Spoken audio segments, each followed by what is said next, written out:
সুপ্রিয় দর্শক, নিউজ অ্যাট9 বিশেষ সংবাদে বাংলাদেশের চট্টগ্রাম থেকে আমি স্বাগত জানাচ্ছি বাংলাদেশ ব্যুরো প্রধান জীবন কৃষ্ণ দেবনাথ।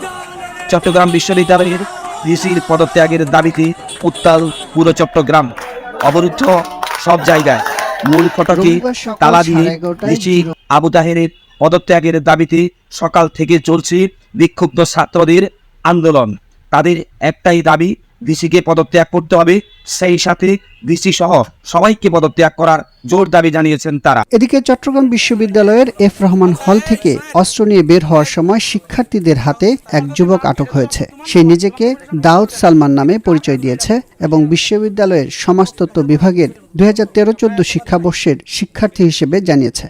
যে মুক্তিযুদ্ধ করেছে তাদের আজকে জীবনের চরম নিরাপত্তাহীনতা ভুগতেছে স্যার।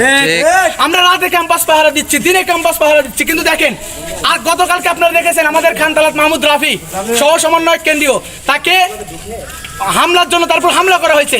আজকে আমাদের ইসাহাক ছিল, আমি ছিলাম, আমাদের উপর হামলা করা হয়েছে। মূল কারণ কি? মূল কারণ চট্টগ্রাম বিশ্ববিদ্যালয়ের ভিসির পদত্যাগ চাই আমরা। মূল কারণ আমরা শান্তি চাই, আমাদের উপর আক্রমণ করছে ছাত্রলীগ দিয়ে। আমরা বলতে চাই দেশে আইন আছে, সবকিছু আছে, পুলিশ প্রশাসন, এরপর আর্মি যারা রয়েছেন, বিজিবি যারা রয়েছেন। আমরা ডক্টর ইউনূস স্যারকে বলতে চাই, স্যার আপনি অতি দ্রুত সময়ের মধ্যে সারা দেশে যে পদক্ষেপ গ্রহণ করলে এই ডাকাতদের ধরা যায় এবং এরা আমাদের বুকে অস্ত্র চালাবে।